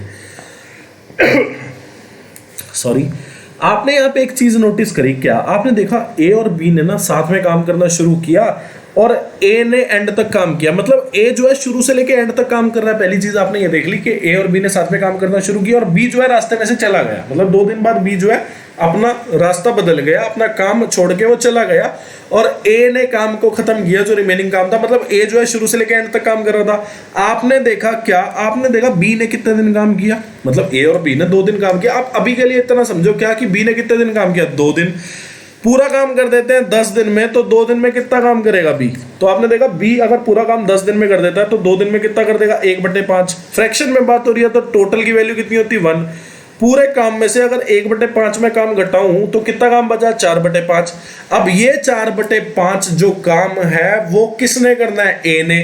ए जो है पूरा काम करता है 15 दिन में, 4/5 काम कितने दिन में कर देगा, तो आपने देखा 4/5 काम वो 12 दिन में कर देगा। मतलब शुरू से लेके ए एंड तक लगा रहा तो उसने कितने दिन काम करा 12 दिन काम करा। इस 4/5 काम में ऐसा काम भी है जो पहले 2 दिन में ए ने भी करा, ठीक है ना। तो पहले 2 दिन में जो बी के साथ काम हुआ जो ए ने करा, इस 4/5 काम में वो काम इंक्लूडेड है, ठीक है। तो अब 12 दिन आंसर आ जाएगा। अब ये वाला क्वेश्चन है, क्वेश्चन बोला है अगर किसी नंबर को मैं 899 से डिवाइड करूं, ठीक है। तो आपने देखा 899 से अगर मैं किसी नंबर को डिवाइड करूं तो आपको बोला रिमाइंडर जो है वो इतना आ रहा है। आपने मान लिया कि क्वोशंट जो है ना वो x होगा, ठीक है। आपने क्या किया, क्वोशंट मान लिया x होगा, तो नंबर क्या हो गया अब आपके पास 899x + 63, ठीक है। अब ये नंबर हो गया। अब बोला इस नंबर को आपको 29 से डिवाइड करना है, मतलब इसको डिवाइड करना मतलब इसको डिवाइड करना। तो आपने देखा 899 तो एज इट इज चला जाता है किस पे 29 पे, जाएगा किस पे आपको पता है कि जाएगा तो ये 31 पे। मतलब 899 जो है 29 को, मतलब 899 जो है 29 उसको एग्जैक्टली काट देगा किस पे 31 पे। मतलब 899x से अगर मैं नंबर को डिवाइड करूंगा तो कुछ रिमाइंडर आना नहीं क्योंकि एग्जैक्टली डिविजिबल है। अब रिमाइंडर आएगा तो कहां से, यहां से। मतलब मैं अगर 63 को 29 से डिवाइड करूं तो रिमाइंडर कितना आएगा आपको पता है, 29 दूनी कितना होता है 58, और 58 अगर 63 में से 58 में घटाऊंगा तो रिमाइंडर आ जाएगा 5 आपका, क्योंकि 58 तो चला जाएगा ना। अगर मैं 29 को 63 से डिवाइड करूं तो आप बोलोगे सर 58 जो है 29 का 2 गुना हो जाएगा और रिमाइंडर 5 बचा आपके पास। इतना सा क्वेश्चन था। अब ये वाला क्वेश्चन है, देखो बहुत इंपॉर्टेंट क्वेश्चन है, अच्छा क्वेश्चन है। क्वेश्चन में आपको क्या बोला है, क्वेश्चन में बोला है आर्टिकल को क्या हुआ 30% प्रॉफिट में बेचा गया। अब बोला गया है क्या कि कॉस्ट प्राइस और सेलिंग प्राइस को अगर मैं 100 डिक्रीज कर दूं तो प्रॉफिट कितना होगा 45%। आपको बोला ओरिजिनल कॉस्ट प्राइस बताओ, ठीक है। आप देखो, आपने पहली बात तो ये चीज देखी क्या कि प्रॉफिट जो है आपने क्या देखा 30% हो रहा है पहले, तो 30% को आप 30/100 लिख सकते हो, मतलब 3/10 लिख सकते हो। अब न्यूमिनेटर में क्या आएगा, जिसकी बात हो रही है, आपने देखा प्रॉफिट परसेंटेज की बात हो रही है, तो न्यूमिनेटर में क्या आएगा प्रॉफिट, डिनोमिनेटर में वो आएगा जिस पे प्रॉफिट निकलता है। प्रॉफिट निकलता है किस पे, कॉस्ट प्राइस पे। तो आपने देखा कॉस्ट प्राइस 10 है, प्रॉफिट अगर 3 है, तो सेलिंग प्राइस कितना हो जाएगा, आपने देखा सेलिंग प्राइस होता है वो प्रॉफिट प्लस कॉस्ट प्राइस होता है और 10 में 3 ऐड करूंगा तो कितना आ जाएगा 13। मतलब कॉस्ट प्राइस और सेलिंग प्राइस की जो रेशियो है वो कितनी आ जाएगी आपके पास, 10:13 आ जाएगी। ऑब्वियस सी बात है। या फिर कोई कहे क्या, मैंने कहा भाई कॉस्ट प्राइस को 100 मान लो, 30% प्रॉफिट है तो सेलिंग प्राइस कितना होगा 130, तब भी जाके कॉस्ट प्राइस और सेलिंग प्राइस का रेशियो इतना आ जाएगा। आपने मान लिया क्या, आपने मान लिया कि 10x जो है वो कॉस्ट प्राइस है और सेलिंग प्राइस को आपने क्या किया 13x मान लिया, पहली चीज। ठीक है। अब बोला क्या है कि कॉस्ट प्राइस को भी 100 डिक्रीज करना है, ठीक है, सेलिंग प्राइस को भी 100 डिक्रीज करना है। तो अब आपके पास क्या आना है कि प्रॉफिट जो होगा अब वो 45% हो जाएगा। ठीक है। तो आपने देखा क्या, आपने एक चीज यहां पे नोटिस करी कि selling price minus cost price जो होता है वो प्रॉफिट होता है। सेलिंग प्राइस कितना 13x माइनस 100, कॉस्ट प्राइस कितना 10x माइनस 100 और प्रॉफिट कितना, प्रॉफिट जो है वो 45% है। प्रॉफिट जो है वो कितना है 45%। अब आपको पता है प्रॉफिट हम निकालते हैं किस पे, कॉस्ट प्राइस का 45%। मतलब आपने देखा कि कॉस्ट प्राइस कितना है इतना, इसका जो 45% है वो आपके प्रॉफिट की वैल्यू है। तो आपने देखा कि 10x माइनस हो जाएगा। ठीक है, प्रॉफिट आप निकाल पाए ना, आपको बोला प्रॉफिट जो है 45% है, प्रॉफिट निकलता है कॉस्ट प्राइस पे, मतलब प्रॉफिट जो है वो कॉस्ट प्राइस जो अब बना है उसकी 45% वैल्यू के इक्वल है। आपने यहाँ पर देखा क्या, आप देखते हो कि 100 से 100 जाएगा यहाँ पे, तो 13x minus 100 minus 10x plus 100 और यहाँ पे आपके पास क्या हो रहा है 45/100 और यहाँ पे 10x माइनस 100। ठीक है। तो आप 10 काट सकते हो, पहली बात तो अंदर रह जाएगा x माइनस 10। ओके। तो आपने देखा कि यहाँ पे आपके पास बचा क्या 3x बचा। 3x को अगर मैं 10 से मल्टीप्लाई करूंगा तो 30x आ जाएगा और 45x को माइनस करना पड़ेगा 456। ठीक है। तो 45x और 45 को 10 से मल्टीप्लाई करा तो 450 आ गया। तो आपने देखा कि राइट हैंड साइड में अगर x चला जाए तो 15x हो जाएगा और लेफ्ट हैंड साइड में 450 आ जाए। तो x की वैल्यू कितनी आ गई 30। अब x की वैल्यू हमारे पास 30 आ गई। आपको बोला ओरिजिनल कॉस्ट प्राइस क्या माना था हमने 10x, तो x की वैल्यू अगर 30 तो 10x की वैल्यू कितनी हो जाएगी 300 रुपये, ये हमारा कॉस्ट प्राइस हो जाएगा। अब ये वाला क्वेश्चन है, ठीक है, आप लोग खुद से कर लेना। कोसेक थीटा मतलब हाइपोटेन्यूज बाय परपेंडिकुलर, तो 5 12 13 का ट्रिपलेट होता है, तो बेस कितना आ गया आपके पास 5 आ गया। Put the value get the answer, आपको मैंने सिखाया था साइन थीटा की वैल्यू p, कॉस थीटा की h, कॉस थीटा की b पुट कर देना। ठीक है। या फिर sine theta by cos theta देख लो कितना हो जाएगा आपका, मतलब टेन थीटा। तो टेन थीटा की वैल्यू कितनी हो जाएगी perpendicular by base. Tan theta क्या होता है परपेंडिकुलर बाय बेस। तो साइन थीटा की वैल्यू 12 पुट करो, कॉस थीटा की 5 सीधा ही पुट करो, क्योंकि यहाँ पे प्लस माइनस में कुछ दे ही नहीं रखा आगे, जो कि कांस्टेंट टर्म मतलब कोई 1 2 3 4 5। ठीक है। अब ये वाला क्वेश्चन देखो पहले भी कर चुके हैं। आपको पता है कि टेन थीटा और कॉट थीटा को मैं लिख सकता हूँ +1/tan थीटा इक्वल टू 2। अगर x + 1/x की वैल्यू 2 हो तो x जो है 1 बनता है। या फिर अगर आप इसको सॉल्व करना चाहो तो आप देखोगे tan² थीटा +1 - 2 tan थीटा बन जाएगा। ये लिखा हुआ है tan थीटा -1 का होल स्क्वायर, तो tan थीटा इक्वल टू 1, मतलब थीटा जो है वो 45 हो जाएगा, मतलब tan थीटा की वैल्यू 1। और tan थीटा की वैल्यू अगर 1 होती है तो cot थीटा की भी 1 हो जाएगी। या फिर क्या बोल सकते हैं, या फिर आप बोल सकते हो कि tan theta + cot theta equal to तभी हो सकता है 2 के जब tan थीटा भी 1 हो cot थीटा भी 1 हो, मतलब थीटा हो 45 डिग्री पे ही tan थीटा और cot थीटा का जोड़ 2 हो सकता है। इसके अलावा इस दुनिया में कोई वैल्यू ऐसी नहीं बनी जिसमें tan थीटा और cot थीटा का वैल्यू जोड़ के 2 के इक्वल आ जाए, मतलब tan थीटा 1 cot थीटा 1। तो 1 की पावर 100 + 1 की पावर 100, तो tan थीटा इक्वल टू 1। अगर x की वैल्यू 1 तो tan थीटा भी 1, क्योंकि x को हमने tan थीटा माना था। तो 1 + 1 कितना हो जाएगा 2 हो जाएगा।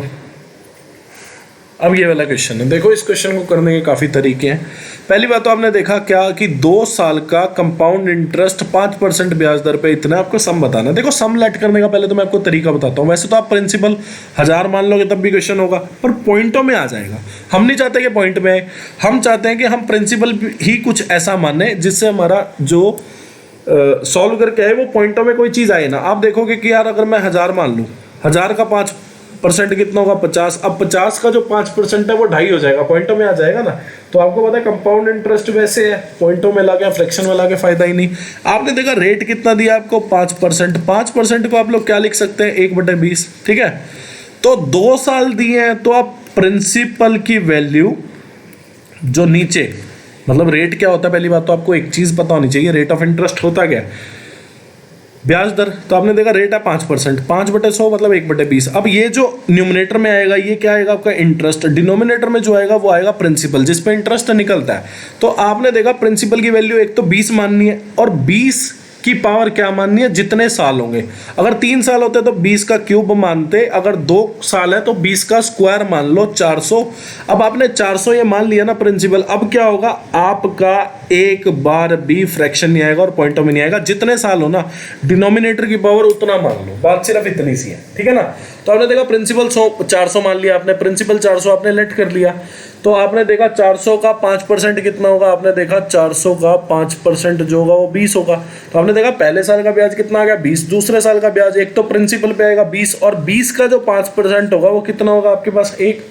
तो आपने देखा कि 2 साल का ब्याज, अगर मैंने प्रिंसिपल 400 माना, रेट 5% है, तो मेरा 2 साल का कंपाउंड इंटरेस्ट कितना आ गया। आप बोलोगे कि सर आपका जो कंपाउंड इंटरेस्ट आया ना, तो 20 और 20 40 और 41 आया है, और 41 की वैल्यू किसके इक्वल है, जो आपको कंपाउंड इंटरेस्ट क्वेश्चन में दिया है। तो हमारा कंपाउंड इंटरेस्ट 41 क्वेश्चन में दिया है 328। तो एक की वैल्यू कितनी आ जाएगी, एक की वैल्यू आपकी आ जाएगी 8 रुपये, और आपको बोला है कि प्रिंसिपल हमने 400 माना, तो 400 की वैल्यू कितनी आ जाएगी आपके पास 3200 रुपये, ठीक है। या फिर आप इस क्वेश्चन को ऑप्शन से कर सकते थे। कैसे करते हैं आप लोग ऑप्शन से, आप इसको देख सकते थे क्या, आपने देखा कि यार अगर 3000 है, ठीक है, 3000 का 5% कितना होगा 150, और पहले साल दूसरे साल ब्याज तो प्रिंसिपल पे तो सेम होगा, 150 का 5% कितना होगा 7.5। आपने जोड़ा तो आपने देखा 307.5 ब्याज आ रहा है, पर मेरे हिसाब से तो मतलब मेरे हिसाब से 307.5 आया। अगर मैंने 3000 का कंपाउंड इंटरेस्ट देखा 2 साल का, तो आंसर कितना है 307.5, पर ब्याज तो आपको दे रखा है क्वेश्चन में 328, ठीक है। तो आपने देखा कि 3000 प्रिंसिपल लेने पे आपका ब्याज कितना आ गया 307.5, मतलब 3000, ऑप्शन गलत। फिर आपने 3200 पे ट्राई किया। अब 3200 का 5% कितना होगा, 3200 का 5% जो होगा वो 160 के इक्वल होगा।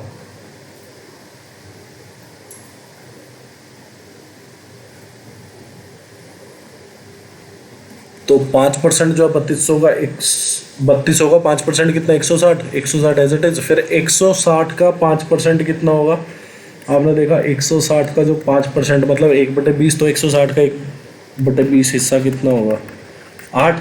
तो आपने देखा 328 ब्याज कंपाउंड इंटरेस्ट, तो यही आपका आंसर आ जाता। फिर 3200 आपको प्रिंसिपल आ ही जाता, ठीक है ना। और फिर आपको स्प्लिट करना भी अगर आता है तो आप तब भी कर सकते हो। आपने देखा 328 को मुझे किस तरह से बांटू कि मेरा 2 साल का जो ब्याज है 5%। आपको पता है कि अगर मैं 8 यहाँ पे लिखता हूँ तो 8 किसका 5%, आप बोलोगे 160 का। तो आपने देखा 160 अगर यहाँ लिखा तो यहाँ भी लिखना पड़ेगा। तो आपने देखा तीनों को जोड़ के 328 आ रहा है। तो आपने देखना है अब कि किस चीज़ का 5%, मतलब अगर होता प्रिंसिपल का ब्याज लिखते हैं तो प्रिंसिपल का जो ब्याज है वो 5% की वैल्यू कितनी है 160।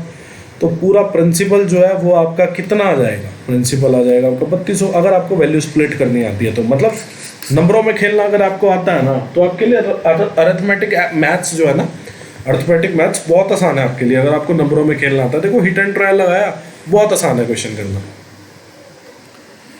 अब ये वाला क्वेश्चन है, आपको बोला है एक आर्टिकल को 8500 रुपए पे लिस्ट किया गया, पहला उसको डिस्काउंट दिया 12%, फिर बोला एडिशनल डिस्काउंट क्या दिया जाए ताकि जो सेलिंग प्राइस आए वो कितना है आपके पास इतना। तो आपने देखा कि पहला ब्याज कितना दे दिया 12%, 12% ब्याज दे दिया मतलब 88% वैल्यू पे दिया सामान। तो आपने देखा 85 इंटू 88 कितना हो जाएगा आपके पास, तो आपने देखा 7480 हो जाएगा। अब इसके बाद एक और डिस्काउंट दिया गया है, छूट दी गई है, तो आपने देखा कि फाइनल सेलिंग प्राइस कितना है, इतना। तो आपने देखा अब कितने रुपए की छूट दी, आपने देखा कि अगर मैं 7480 में से 6358 घटाऊँ तो 1122 आ जाएगा। और किस पे दी है, 7480 पे छूट दी है, तो वैल्यू कितनी आ जाएगी आपके पास, अगर आप देखो तो ये तो गया, और ये 3/2 लिखा हुआ है ना, तो ये गया 5 पे, तो 3 पंजे कितना होगा, 15% जो है एडिशनल ब्याज दिया गया।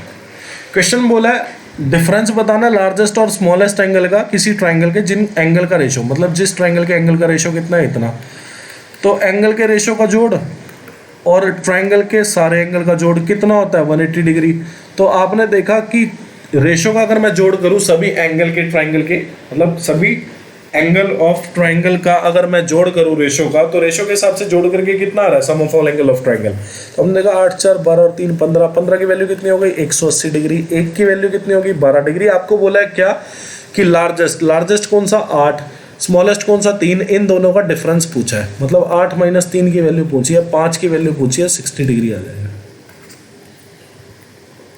अब ये वाला क्वेश्चन है, सेम क्वेश्चन पिछली वीडियो में हो चुका है, लास्ट वीडियो में, तो आप लोग कर सकते हैं। वैसे आपको पता है, देखो 8 15 17 का एक तो ट्रिपलेट होता है, तो आप यहाँ से भी वैल्यू समझ सकते हैं, ठीक है। नहीं समझ आए किसी को तो आप देखो, आपने देखा क्या कि ट्वाइस ऑफ एंगल बी जो है वो 9 टाइम्स ऑफ एंगल सी के इक्वल है, और ट्वाइस ऑफ एंगल ए जो है वो आपका 7 टाइम्स ऑफ एंगल सी के इक्वल है। तो आपने क्या किया, एंगल सी को आपने 2 थीटा मान लिया, ठीक है, ताकि आपका फ्रैक्शन में ना आए। तो एंगल बी जो है वो आपका कितना हो गया, आपने देखा 9 × 2 θ/2, तो एंगल बी तो आपका आ गया 9 थीटा, एंगल ए इसी तरह से आपका आ गया 7 थीटा। तो आपको पता है sum of all angle of triangle कितना होता है, 180। तो आपने देखा कि 9 और 7 16 और 2 18, 18 थीटा की वैल्यू कितनी हो गई, 180 है, तो थीटा की वैल्यू किसके इक्वल हो गई, 10 डिग्री। तो यहाँ से आपको पता चल गया कि एंगल बी कितना आ गया, 90 डिग्री। तो ये वाला एंगल जो है बी हो गया, ये ए, और ये वाला सी हो गया वर्टिसेस, ठीक है। तो आपको बोला क्या है, आपको बोला है ए बी की लेंथ कितनी है, 8 सेंटीमीटर, ए सी की लेंथ कितनी है, 17, तो 8 15 17 का ट्रिपलेट होता है। अब ये वाला क्वेश्चन है, टोटल सरफेस एरिया दे दिया आपको सॉलिड क्यूब का। आपको फॉर्मूला पता है क्या कि अगर क्यूब है उसका टोटल सरफेस एरिया कितना होता है, 6a², इसकी वैल्यू 2400, तो 6 पे अगर आपने काटा तो a² की वैल्यू 400, a की वैल्यू मतलब साइड जो आ गई आपकी क्यूब की, या एज जो आ गया आपका क्यूब का, वो कितना आ गया, 20 सेंटीमीटर। वॉल्यूम पूछा है, वॉल्यूम क्या होता है, साइड का क्यूब, ठीक है। किसी क्यूब का जो वॉल्यूम होता है वो क्या होता है, साइड का क्यूब। अब ये वाला क्वेश्चन है, देखो ये क्वेश्चन बहुत बढ़िया मजेदार और एक कंसेप्चुअल बहुत अच्छा क्वेश्चन है। मतलब पहली बात तो आपने देखा कि O जो है ना वो सेंटर है, ठीक है, O जो है वो आपको सेंटर दिया है, ABCD क्वाड्रिलेटरल दिया है, एंगल D 90 डिग्री दिया है आपको बोला सर्कल जो है सेंटर O है, और साइड जो है PQRS पे टच हो रही है, ठीक है, और BC की लेंथ आपको दे दी और आपको BP की लेंथ दे दी। पहली चीज़ तो ये समझेंगे क्या कि AP जो है AS के इक्वल होगा, क्यों, क्योंकि आपको यहाँ से पता है कि एक एक्सटर्नल पॉइंट है, किसी सर्कल पे 2 पॉइंट पे टेंजेंट ड्रॉ कर रहा है, दोनों टेंजेंट की लेंथ इक्वल होगी, BP की लेंथ जो होगी वो BQ के इक्वल होगी, ठीक है, और CR की जो लेंथ होगी वो CQ के इक्वल होगी, ठीक है। अभी तक सिर्फ इतना समझेंगे। तो आपने पहली बात तो यहाँ पे एक चीज़ देखी क्या, आप पहले तो ये चीज़ नोटिस करेंगे कि ये जो टेंजेंट है, मतलब CD जो है टेंजेंट है, सर्कल को छूते हुए जा रही है, टेंजेंट जो है वो रेडियस के साथ क्या एंगल बनाएगी, 90 डिग्री, ठीक है। सेम यहाँ पे आपने देखा टेंजेंट जो है रेडियस के साथ क्या एंगल बनाएगी, 90। अब एक क्वाड्रिलेटरल है DROS, 3 एंगल 90 90 का है, तो चौथा एंगल भी 90 का होगा, क्योंकि sum of all angle of quadrilateral कितना होता है, 360 डिग्री होता है, और आपको पता है DS जो है वो DR के इक्वल हो जाएगी, ठीक है ना। तो आपको पता है क्या, आपको एक चीज यहाँ पे समझ आ रही है कि ये जो फिगर है DSOR, इसमें सभी एंगल जो है वो 90 डिग्री के हैं। और दूसरी बात जो है आप ये देख सकते हो क्या, आप देख सकते हो कि जो DR की लेंथ है ना वो DS के इक्वल है, और ऐसा भी बोल सकते हैं कि जो OS की लेंथ है वो OR के इक्वल है। क्यों इक्वल है, क्योंकि दोनों रेडियस है आपस में। अब आपको पता है कि अगर किसी फिगर के, मतलब कोई क्वाड्रिलेटरल है उसके चारों एंगल 90 के हो जाए और उनके एडजेसेंट साइड्स भी आपस में इक्वल हो जाए तो वो स्क्वायर बन जाता है। मतलब जो DSOR है वो कुछ नहीं, स्क्वायर आपको गिवन है। ठीक है, आपको बोल दिया BC की लेंथ कितनी है, आपको बोला BC की जो लेंथ है ना वो 40 सेंटीमीटर है। फिर आपको बोला BP कितना है, BP जो है 28 सेंटीमीटर है। आपने देखा अगर BP अगर 28 है तो BQ भी 28 हो जाएगा। ठीक है, BC 40 है, BQ उसमें से 28 है, तो CQ कितना हो जाएगा 12 सेंटीमीटर। अगर CQ 12 है तो CR भी 12 सेंटीमीटर हो जाएगा। और CD पूरी कितनी है, CD जो है पूरा 25 सेंटीमीटर है साइड। तो आपने देखा CD में से अगर मैं घटा दूं CR तो मेरी RD की वैल्यू आ जाएगी। RD आपके पास कितना आ गया 13 सेंटीमीटर। आपको बोला है रेडियस बताओ सर्कल की, तो DR की वैल्यू OS के इक्वल हो जाएगी। और ये स्क्वायर है तो स्क्वायर की चारों साइड इक्वल, ये भी 13 सेंटीमीटर, ये भी 13, ये भी 13, ये भी 13, 13 13 13 13 चलता रहेगा। ठीक है ना।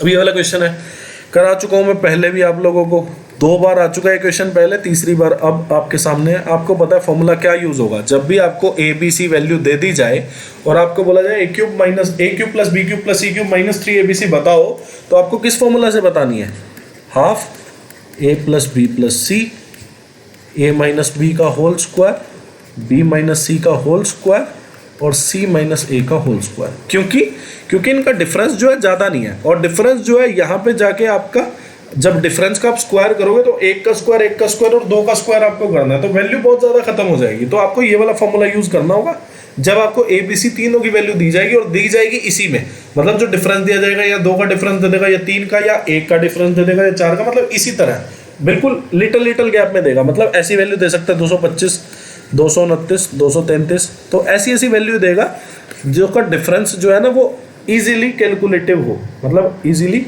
कैलकुलेट आप लोग कर सके। ठीक है, तो मैं आपको इसका आंसर जो है वो बता देता हूँ, सॉल्व आप लोग खुद से करेंगे फॉर्मूला में डाल के 2034। और सेम क्वेश्चन पहले आ चुका है, ये सेम करा चुका हूँ मैं आप लोगों को। अब देखो मैं कोटे और कोसेके पे सिर्फ एग्जाम्पल देता था, पर आज मैं आपको बताता हूँ क्या कि कोटे प्लस कोसेके अगर 3 है या x है तो कोसेके माइनस कोटे जो होगा वो 1/x मतलब 1/3 हो जाएगा। कैसे, सेम उसी तरीके से जिस तरह से सेक्स स्क्वायर है और टेन स्क्वायर एक हमने किया था। तो हमने देखा a square minus b square लिखा, तो आप बोलोगे a प्लस बी और a माइनस बी, तो आपने देखा a माइनस बी पहले लिख दिया, a प्लस बी बाद में लिखा। ठीक है, इसकी वैल्यू किसके 1 के इक्वल, तो आपने देखा कॉट, अच्छा a ही है यहाँ पे। ठीक है, आपको पता है ना cosec square theta minus cot square theta equal to 1 होता है, ये आइडेंटिटी होती है, सबको पता होगा।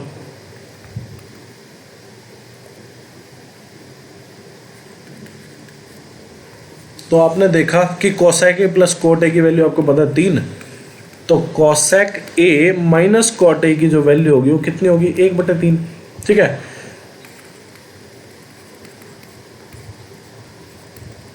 तो आपने क्या किया, अब ये पहली इक्वेशन ये दूसरी इक्वेशन आप लोगों ने जोड़ी, तो आपने देखा कोटे से कोटे गया, 2 कोसेक ए की वैल्यू कितनी हो जाएगी 3 + 1/3। तो आपने देखा 9 + 1/3 और 9 + 1 10 हो गया 5 पे, तो कोसेक ए की वैल्यू जो है वो कितनी आ गई 5/3। ये हो गया हाइपोटेन्यूज, ये हो गया परपेंडिकुलर। आपको बोला है कॉस ए बताओ, कॉस ए क्या होता है बेस बाय हाइपोटेन्यूज। बेस कितना आपका, बेस आ जाएगा आपका 4, क्योंकि 3 4 5 का ट्रिपलेट होता है। परपेंडिकुलर अगर 3 हो गया, 5 अगर हाइपोटेन्यूज हो गया तो बेस 4 हो जाएगा, 4/5 जो है करेक्ट आंसर होगा। ठीक है, तो आप लोग ध्यान रखेंगे क्या कि cosec A plus cot A अगर x के इक्वल है तो cosec A minus cot A की वैल्यू जो है 1/x के इक्वल हो जाएगी। ठीक है, बार बार ये सारी चीज़ आपको लिखने की ज़रूरत नहीं है, सिर्फ आप इतना लिखें और क्वेश्चन सॉल्व करें। ठीक है, क्वेश्चन में बोला ए बी जो है डायमीटर है, ओ जो है सेंटर है।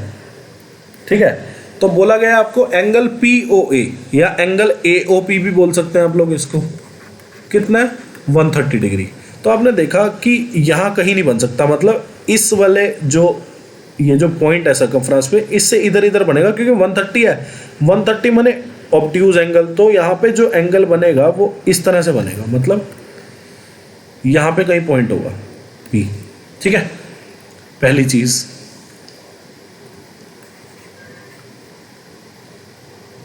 आपको बोला क्या है, आपको बोला है एंगल BPO बताओ। ठीक है, ये वाला एंगल आपको बताना है। देखो पहली चीज तो आप लोग ये समझे क्या कि ट्राइंगल ए ओ पी की अगर मैं बात करूं तो आप समझ गए कि ओ ए की लेंथ जो है वो ओ पी के इक्वल हो जाएगी। तो अगर इन दोनों की लेंथ इक्वल तो ये वाले दोनों एंगल आपस में इक्वल हो जाएंगे।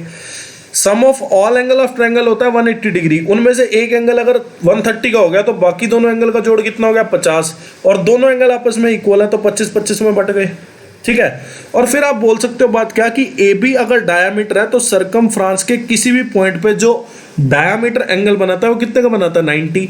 अब एंगल ए पी बी जो है 90 हो गया, जिसमें से एंगल ए पी ओ जो है वो 25 है, तो एंगल बी पी ओ जो है वो कितना हो जाएगा 90 माइनस 25, जिसको आप लोग क्या बोलेंगे 65 डिग्री आप बोलेंगे इसको। अब ये वाला क्वेश्चन है, ठीक है, ये वाला क्वेश्चन बहुत अच्छा और मजेदार क्वेश्चन है और ऐसे क्वेश्चन पूछे जाने चाहिए। ठीक है ना, क्वेश्चन में दिया if 40 is added to a list of natural number the average is increased by 4 when 30 is added to the new list। मतलब 40 ऐड करने के बाद जो नई एवरेज आया, वो जो नई लिस्ट तैयार हुई तो उसमें 30 ऐड किया तो एवरेज जो है अब एक इंक्रीज हो गई। आपको बोला है how many numbers were in the original list. ठीक है, तो पहली बात तो ये चीज देखेंगे कि आप मान लो नंबर जो है ना वो x है और आप मान लो कि एवरेज जो होगा ना उसको y आप लेट कर लो। ठीक है, तो आपने देखा नंबर जो टोटल नंबर ऑफ नंबर है, ठीक है, टोटल नंबर ऑफ जो नेचुरल नंबर्स है आपने उनको x मान लिया। ठीक है, मैं लिख देता हूँ नेचुरल नंबर्स जो है वो x है। ठीक है, तो एवरेज आपने y मान लिया, तो आपने देखा कि एवरेज है y, नेचुरल नंबर है x, तो टोटल कितना हो जाएगा, मतलब सम ऑफ द नंबर्स बोलते हैं कि सम ऑफ नेचुरल नंबर्स कितना हो जाएगा आपका, एवरेज को आप total number of natural number से मल्टीप्लाई कर देंगे। तो आपने देखा कि अब आपके पास क्या आ गया सम ऑफ नेचुरल नंबर। तो सम ऑफ नेचुरल नंबर आपके पास कितना आ गया, एवरेज को आपने नेचुरल नंबर्स की जो संख्या है उनसे मल्टीप्लाई कर दिया, तो आपने देखा एक्स वाई आ गया। ठीक है, तो सम ऑफ जो इनिशियली नेचुरल नंबर्स थे उनका सम कितना आ गया आपके पास एक्स वाई। अब इसमें क्या हुआ 40 जोड़ा, ठीक है, इसमें 40 जोड़ा और नंबर कितने बढ़ गए आपने देखा, x तो पहले ही नंबर थे 1 बढ़ गया, तो इससे क्या हुआ जो एवरेज है ना पहले y थी अब y प्लस 4 हो गई।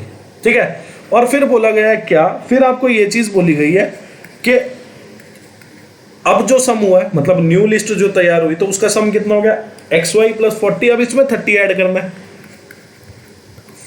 और नंबर कितने हो गए थे x प्लस 1, अब एक और नंबर ऐड हो गया और अब जो एवरेज है ये जो नया लिस्ट बना है इसका भी एक इंक्रीज हो गया। तो आपने देखा नए लिस्ट का एवरेज कितना हो गया, मतलब जो न्यू लिस्ट तैयार हुई उसका एवरेज इतना, उसका भी एक इंक्रीमेंट।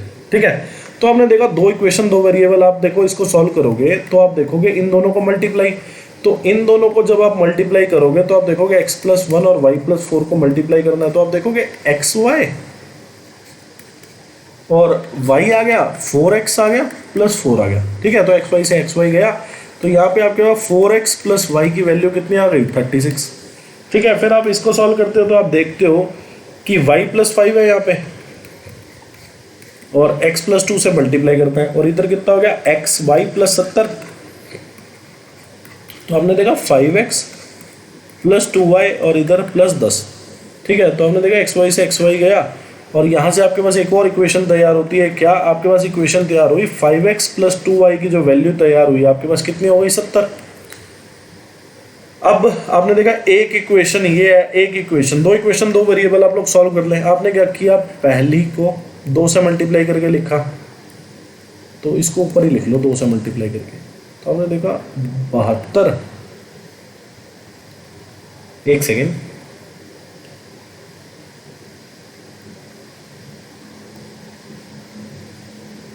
अच्छा 60 आएगा ना। ठीक है, तो ये 10 से माइनस करना मैं भूल गया था, तो यहाँ पे 60 आएगा।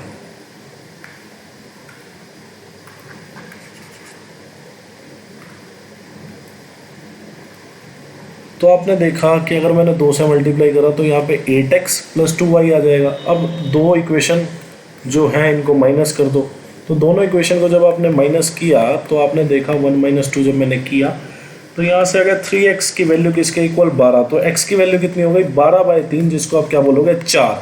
और आपको बोला गया how many numbers were in the original list. तो नंबर को हमने माना कितना था x, x की वैल्यू निकाल ली हमने डायरेक्ट, तो x की वैल्यू कितनी आ गई 4, डायरेक्ट वैल्यू आपकी x की वैल्यू आ गई, शुक्र है। y की वैल्यू आती फिर आप x की निकालते तो थोड़ा और टाइम चला जाता, ठीक है, डायरेक्ट ही x की वैल्यू आ रही है। अब क्या मतलब हमें किसी चीज से, क्वेश्चन बोला the ratio of the total production of LCD in the year 2012 and 2014 का आपको बताना है रेशो किससे, टीवी से 2012 और 2014 में। तो आपने देखा टीवी जो है ये है, LCD जो है ये है, तो आपने देखा कि ये 9 वैल्यू हो गई और ये 8 2012 में, और 2014 में कितनी वैल्यू हो गई 2014, तो आपने देखा ये 14 और ये 12, ठीक है। तो आपने देखा कि टीवी का अगर मैं जोड़ करूं तो टीवी जो है वो कितना है 12 + 8, और ये जो है 1000 में है, मतलब 20,000 जो है टीवी है 2012 और 2014 में जो प्रोड्यूस हुए। और LCD कितनी है आपने देखा, LCD जो है वो है 14 + 9, 14 + 9 कितना होगा आपका, ठीक है, 14 + 9 कितना होगा आपका 23, तो 23:20 कटेगा नहीं, तो 23:20 इज द करेक्ट आंसर, ठीक है। क्वेश्चन बोला the difference between the average production of LCD and that of TVs from 2011 to 2013। तो आपने देखा कि ये वैल्यू 6, ये 7, 11 से 13 तक पूछा है इसका एवरेज, तो ये 6, ये 7, ये 8, ये 9 और ये 14 और ये 13। तो आपने देखा कि टीवी का जो है वो एवरेज कितना है, तो आपने देखा 6 + 8 + 13, तो आप बोलोगे कि 6 और 8 कितना 14, 14 + 13 कितना हो गया 27, 27, तो ये आ गया टोटल प्रोडक्शन, एवरेज प्रोडक्शन। तो नंबर ऑफ ईयर कितने हैं 3, तो आपने देखा 27/3 कितना होगा 9। फिर आपने देखा कि LCD कितनी प्रोड्यूस हुई 3 साल में, 7 + 9 + 14/3, तो आपने देखा 14 और 7 या 9 और 7 कितना होगा 16, 16 में 14 ऐड करें 30, 30/3 कितना होगा 10। मतलब जो डिफरेंस है एवरेज प्रोडक्शन ऑफ LCD और एवरेज प्रोडक्शन और टीवी का 2011 से 2013 तक, वो कितना डिफरेंस है 1। अब ये जो है 1000 में है, ठीक है, तो 1000 जो है वो डिफरेंस है, क्योंकि यहाँ पे आपको 6000 लिखना था, यहाँ 8000, यहाँ 13000, यहाँ 7000, यहाँ 9000, यहाँ 14000, यहाँ पे आता 9000, यहाँ पे आता 10000, दोनों का डिफरेंस कितना है 1000, ठीक है। क्वेश्चन बोला if the expenditure on education is 2700 more than that on housing, आपको बोला total expenditure on food and clothing बताओ। पहली बात तो ये आपने देखा कि यार पाई चार्ट जो है ना वो डिग्री वाइज डिस्ट्रीब्यूटेड है, ठीक है, तो डिग्री वाइज डिस्ट्रीब्यूशन है पहली चीज़, ये चीज़ ध्यान रखना, परसेंटेज के हिसाब से ना कर देना।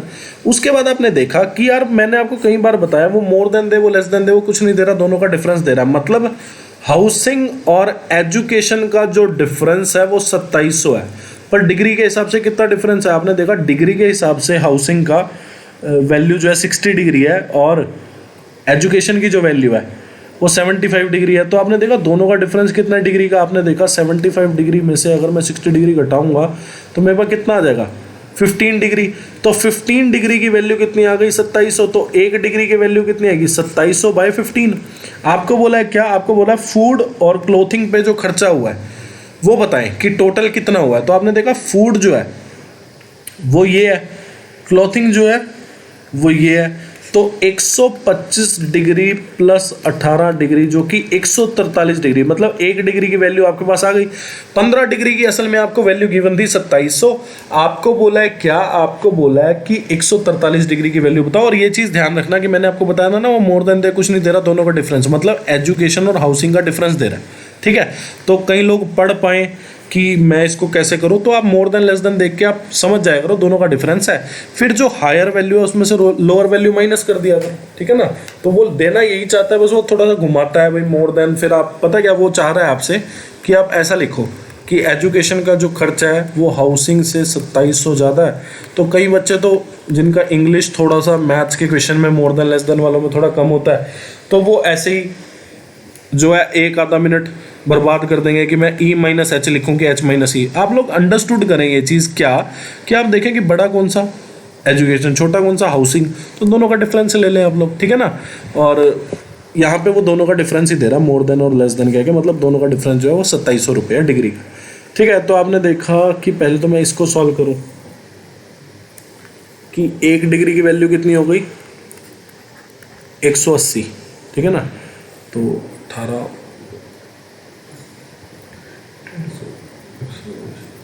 तो 180, 1 डिग्री की वैल्यू 180, तो आपको बोला 143 डिग्री की वैल्यू बताओ। 143 इंटू 180, तो ये कितना हो जाएगा आपके पास, ये हो जाएगा 25,740 रुपये, ठीक है, 25,740 रुपये। आपको बोला मंथली इनकम जो है वो आपकी कितनी है 64800। आपको बोला ईयरली सेविंग बताओ। पहली बात तो आपने देखा क्या सेविंग जो है वो कितनी है 35 डिग्री, 35 डिग्री सेविंग है। और टोटल जो डिग्री होगी वो कितनी होगी आपको पता है, कंप्लीट एंगल जो होता है या जो टोटल डिग्री होती है वो कितनी होती है 360 डिग्री किसी पाई चार्ट में। तो आपने देखा 35 डिग्री बाय 360 डिग्री, और ये है इनकम। क्वेश्चन में आपको क्या दिया है, क्वेश्चन में आपको दिया है ना, following pie chart show the monthly expenditure incurred by a family on various items and their savings, study the chart and answer the question, ठीक है। तो इनकम जो है वो टोटल है, कितनी इनकम जो है वो पूरी है 360 डिग्री, जिसमें से एजुकेशन पे उसने इतना दिया, अदर पे उसने इतना, सेविंग पे इतना, क्लोथिंग पे इतना, हाउसिंग पे इतना, फूड पे इतना। तो आप लोग देख सकते हैं क्या कि 35 डिग्री जो है वो सेविंग की वैल्यू है, ठीक है, और मंथली इनकम इतनी है। तो टोटल इनकम का 35 डिग्री निकाल लो, टोटल डिग्री है कितनी 360 डिग्री। तो आपने देखा कि अब इसको सॉल्व करते हैं, चलो। तो आपने देखा 0 से 0 जाएगा, पहली बात। दूसरी बात क्या है, दूसरी बात ये है कि 36 जो है ना वो इसको काटेगा, एक बार तो 36 18 पे काट देगा इसको, ठीक है। तो 35 डिग्री इंटू 18 कितना हो गया, तो आपने देखा 35 डिग्री इंटू 18, 35 इंटू 18, 18 पंजे 90 और 18 3 54, 630 आ जाएगा, ठीक है। तो आपने देखा मंथली इनकम पे आपकी क्या आएगी, मंथली सेविंग आएगी। आपको बोला ईयरली सेविंग बताओ, तो एक मंथ में अगर इतना बचा रहा है तो ईयर में कितना बचाएगा, 12 से मल्टीप्लाई कर दो। तो आपने देखा यहाँ पे कितना आ गया आपका